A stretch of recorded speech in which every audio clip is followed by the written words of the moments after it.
국정원의 특수활동비 1억 원 수수 혐의를 받는 친박 핵심 최경환 의원이 조금 전 돌연 검찰 출석 거부 의사를 밝혔습니다. 한편 어제 오후 다시 검찰에 불려나온 전병헌 전 청와대 정무수석은 11시간의 강도 높은 조사를 마치고 오늘 새벽 귀가했습니다. 관련된 이야기들 살펴보겠습니다. 최진영 변호사, 배상훈 서울디지털대학교 경찰학과 학과장 모셨습니다. 안녕하십니까? 네, 안녕하십니까? 안녕하십니까?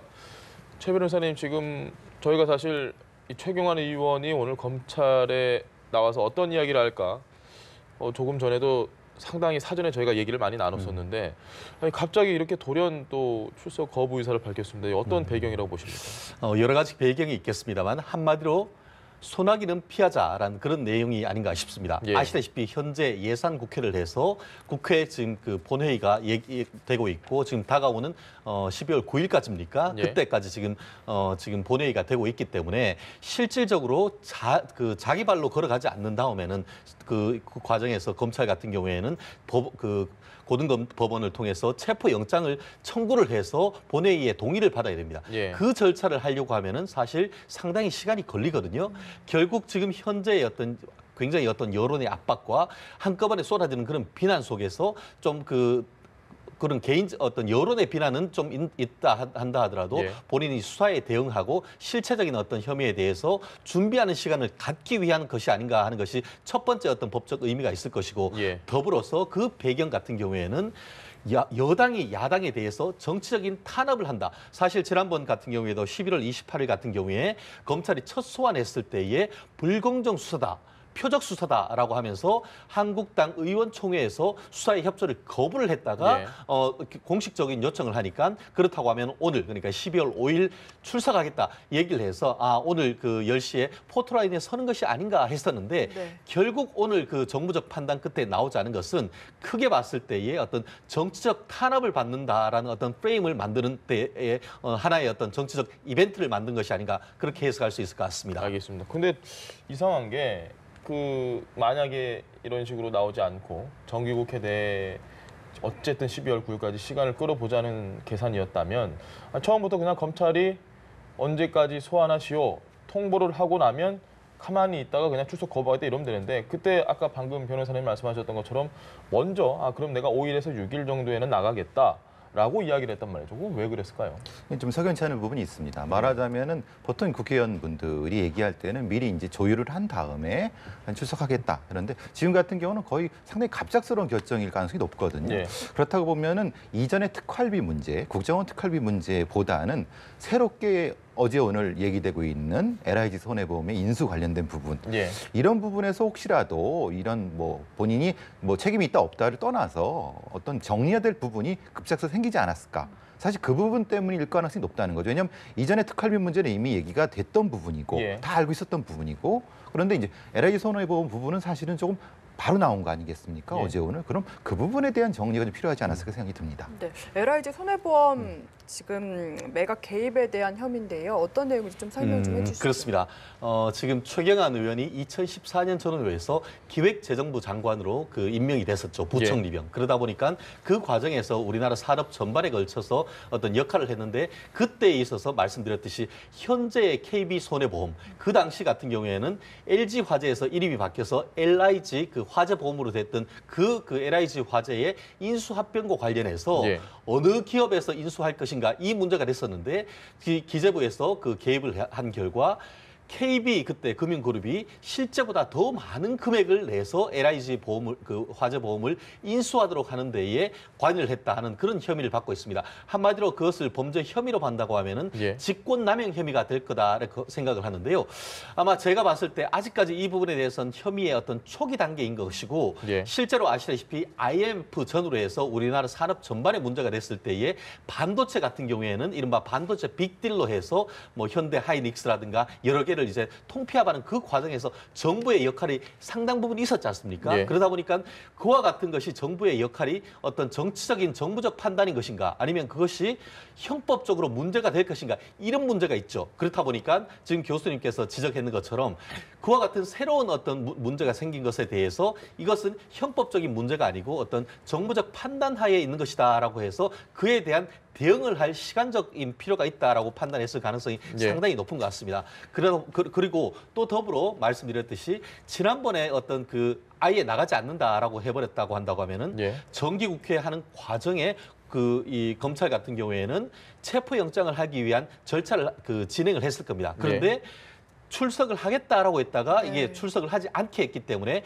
검찰로서는 어떻게 보면은 불의의 일격을 당해서 체포영장 청구 절차를 하지 못하게 되는 그런 어떤 나름대로의 어떤 그 형사적인 대응에 대한 그런 어떤 전문가의 도움을 받았다는 느낌도 상당히 있는 것 같은데요. 예. 물론 오늘 아마 속보를 통해서 최경환 의원실에 어떤 이렇게 불출석하게 된 배경에 대한 설명이 있을 수는 있겠습니다만 제가 봤을 때는 말씀드렸듯이 추가적으로 혐의를 받고 있는 부분에 대한 대응에 대한 시간을 얻기 위한 것 더불어서 나름대로 어떤 허를 찌르는 전략으로서 검찰 수사에 어떤 김을 빼려고 하는 그런 어떤 나름대로의 전략이 읽혀지는 그런 대목인 것 같습니다. 알겠습니다.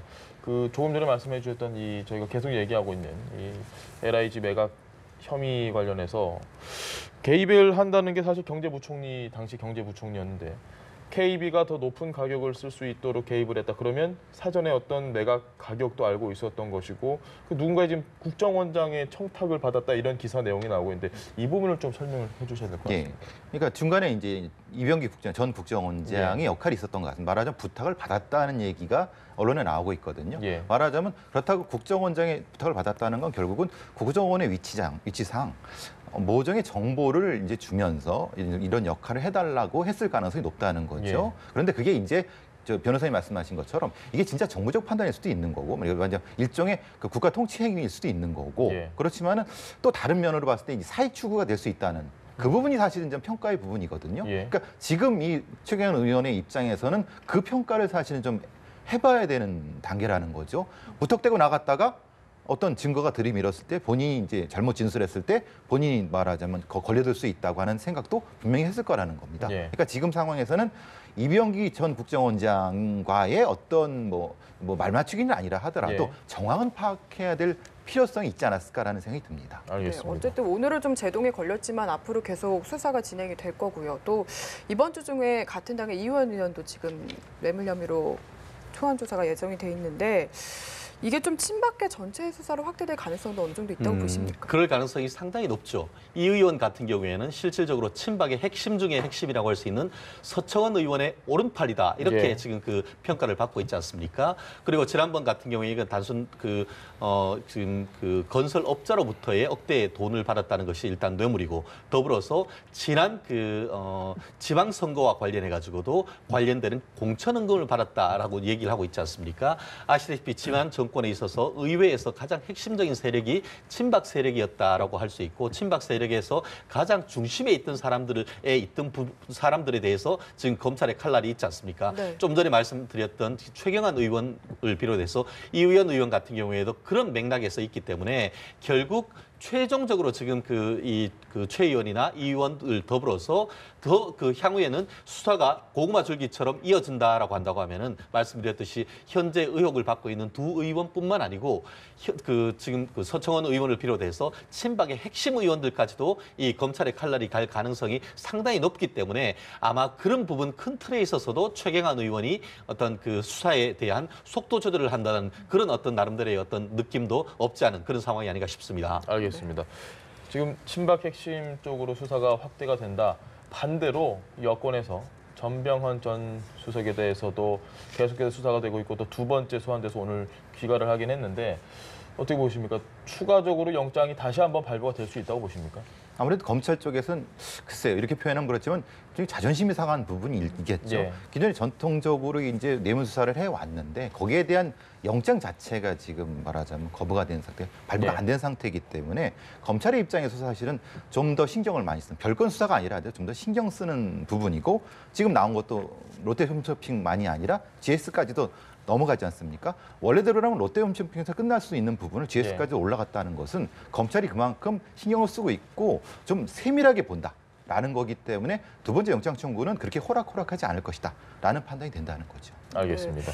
그렇다면 좀 이번에 법원에서는 영장을 발부할까요? 만약에 청구를 한다면. 아직 뭐 그 부분에 대해서는 예단할 수는 없는 것 같습니다. 그렇지만 구속영장을 추가적으로 청구를 할 경우에는 상당 부분 지난번에 그 영장을 기각한 이유에 대해서 고민을 하고 추가적인 보강 수사를 합니다. 마치 지난번에 그 삼성전자의 이 부회장에 대해서도 최초의 영장을 청구를 했다가 기각되니까 예. 다른 추가적인 플러스 알파의 보완 수사를 통해서 영장 청구를 해서 발부를 받았지 않습니까? 그렇듯이 이번에도 지난번 영장 기각했는 이유가 보면은 직접 관여를 했는지 여부 이런 부분에 대해서 어떤 다른 어떤 진술 증거 이외에는 크게 없다 이런 부분이 있었습니다. 그렇기 때문에 기존의 어떤 그 업체로부터의 어떤 그 롯데 홈쇼핑으로부터의 어떤 돈을 받은 부분뿐만 아니고 지금 더불어서 지금 그 다른 그 홈쇼핑에 대해서도 예. 지금 문제가 됐다는 것을 하고 있기 때문에 기존 혐의에 대한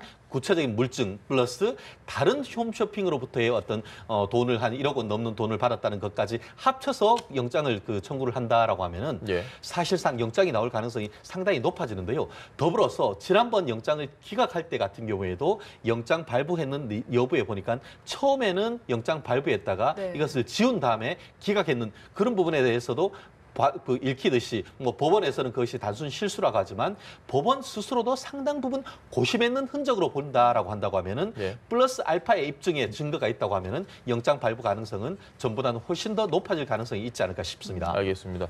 시청자분들도 많이 아마 알고 계실 텐데 이 롯데홈쇼핑이나 GS홈쇼핑이나 결국 채널 재승인 그 부분이 제일 민감하고 그 권한을 미래부가 가지고 있고 당시 미방위 소속이었던 전병현 전 수석이 정부 미래부를 압박했다 이런 정황도 지금 나오고 있다고 합니다. 이에 대해서는 혐의가 좀 가중돼야 될까요? 어떻게 보십니까? 사실 국회의원의 직무 범위라는 게 굉장히 넓습니다. 예. 말하자면 실제로는 이제 목표하는 것이 어떤 GS홈쇼핑이나 롯데홈쇼핑의 압박인데 거기는 일반 기업체이기 때문에 할 수가 없다고 하면은 예. 사실 미래부 공무원들한테 이런 방법인 거죠. 사실 그 쓸모없는 자료를 계속 복사해 오라.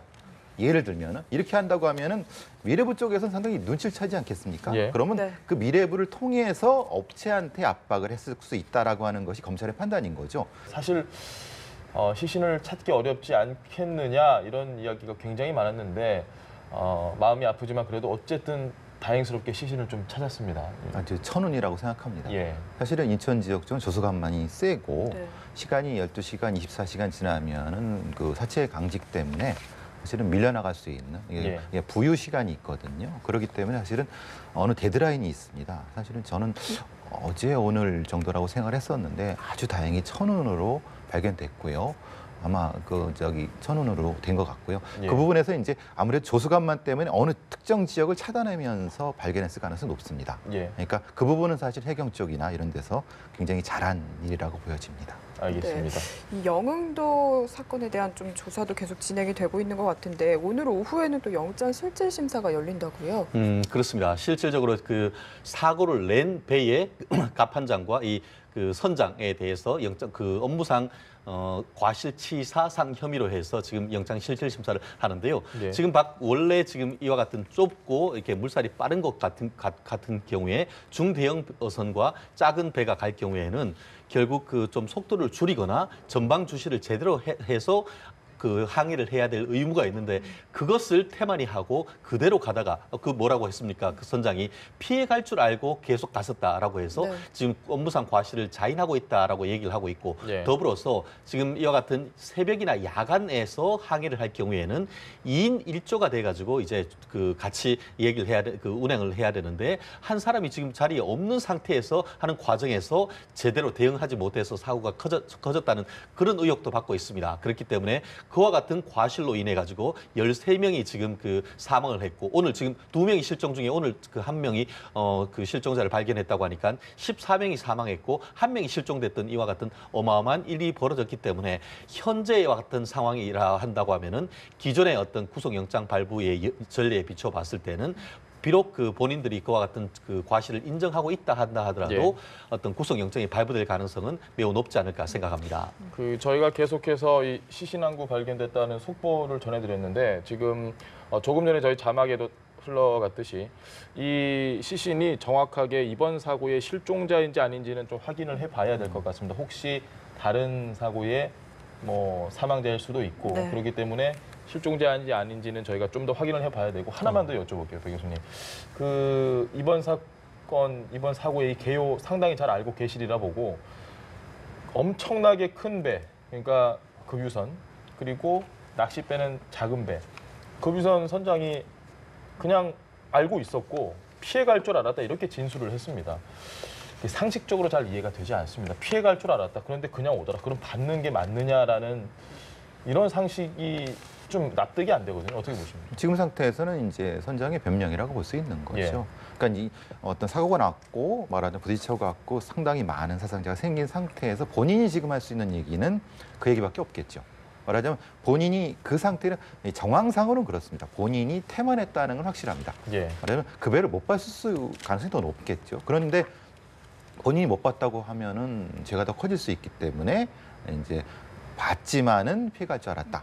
그건 뭐냐면 전제하는 게 뭐냐면 이전에도 비슷한 관행이 있었다. 예. 이런 쪽으로 끌고 가는 거죠. 그러니까 그 이전에도 사실은 그 낚싯배들이 이제 옆을 지나가는 것들이 다수 있었다는 얘기가 예. 나오니까 그것을 이제 일종의 의율해 갖고 본인의 책임을 피해가려고 하는 그런 전략. 원래 그런 일이 많았는데 이번에도 그 중에 하나 정도였다라고 이야기를 하기 위해선 봤지만 피해갈 줄 알았다라는 진술이 가장 지금 상태로서 현재로서는 그런 합리적인 판단이죠. 그분한테 합리적인 판단이지만 사실 정황상으로 사실 따져봐야 될 게 많죠. 의문이 또 좀 많이 의문이 많죠. 그건 아닐 가능성이 높겠죠. 예. 알겠습니다. 화제를 다시 돌려서 검찰 출석 이야기를 해보겠습니다. 저희가 앞서서 최경환 의원이 갑자기 출석을 안 하겠다고 했다는 이야기도 전해드렸는데 잠시 뒤에는 또 김태효 전 대외전략비서관이 출석 예정이거든요. 어떤 혐의 받고 있습니까? 그렇습니다. 이분 같은 경우에는 이른바 그 사이버 사령부의 이제 군과 어떤 국정원 정치 댓글과 관련해 가지고 어떤 그 지시를 받고 어떻게 보고를 받고 지시를 했다는 그런 것으로 이른바 직권남용 권리행사 방해죄의 혐의를 받고 있는 것 같은데요. 아시다시피 지금 김태효 지금 현재의 그 성균관대학교 정외과 교수로 있는 분 같은 경우에는 네. 이명박 대통령 MB의 어떤 안보 실세였다 이렇게 얘기를 하고 있습니다. 그렇기 때문에 지금 그 어떤 혐의를 받고 있는 것도 보면은 그 당시에 이제 김관진 그 장관으로부터 이 그 전체 어떤 내용에 대해서 어떤 보고를 받았고 또 그 당시 이제 관련되는 그 사이버 사령부의 인원을 수십 명 증가하는 과정에서도 이른바 우리 사람을 뽑아라라고 해서 네. 구체적으로 이 부분의 그 이 사이버 사령부의 어떤 활동에 대해서 불법적인 활동에 대해서 지시와 감독을 했다라는 그런 혐의를 받고 있습니다. 결국 이 부분과 관련해서 지금 그 이번 주 같은 경우에 검찰 같은 경우에는 사무실과 자택에 대해서 압수수색을 했고 예전 그 정부 그 청와대에 있어서의 어떤 증거 자료 같은 경우에도 네. 일정 부분 확보를 하고 있다라고 그 지금 후문이 나오고 있는 것 같은데요. 조만간 피의자로 해서 그 소환 조사를 받는다라고 하고 있는데 검찰이 단순히 피의자로 조사를 할 것인지 더불어서 혐의를 조사한 이후에 구속영장 청구를 할 것인지에 대해서는 조금 더 지켜봐야 되는 상황이 아닌가 싶습니다. 알겠습니다.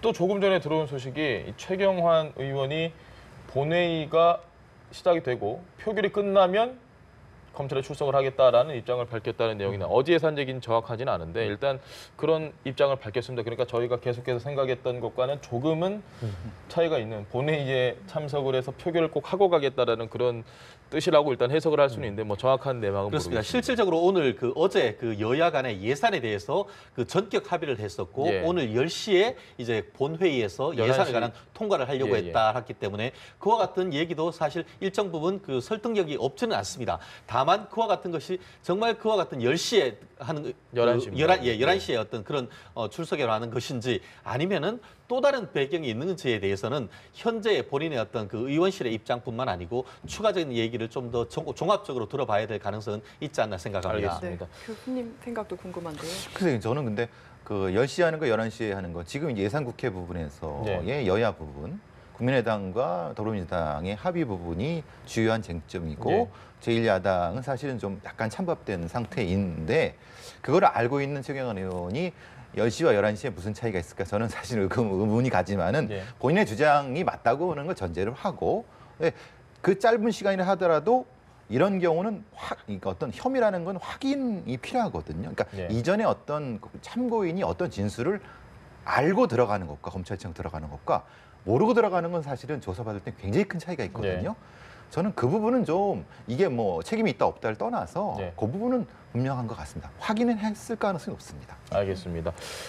김태효 전 비서관 이야기로 좀 다시 넘어가서 사실 언론도 그렇고 일반적으로 저희가 생각하기에 최고 정점에 이명박 전 대통령을 향하고 있다라는 얘기를 많이 했는데 아니, 김관진 전 장관도 석방됐고 임관빈 전 실장도 석방됐고 그러니까 결국 이건 이명박 전 대통령으로까지 가기는 무리가 많이 있다라는 이야기들이 많이 나오고 있습니다. 결국 김태효 전 비서관 역시 마지막 키맨이지 않을까라는 예상이 많은데 어떻게 보십니까? 올라갈 것 같습니까? 그렇습니다. 검찰의 어떤 그 수사의 방향은 명확한 것 같습니다. 실질적으로 좀 전에 말씀하신 것처럼 김관진 그 전 장관이나 아니면 임관빈 그 실장에 대한 영장이 발부가 됐다는 사실 자체만으로도 검찰로서는 수사를 계속할 수 있었는데 거기에 어떤 암초란 것이 구속 적부심을 통해서 석방이 됐다는 것이 상당히 암초였습니다.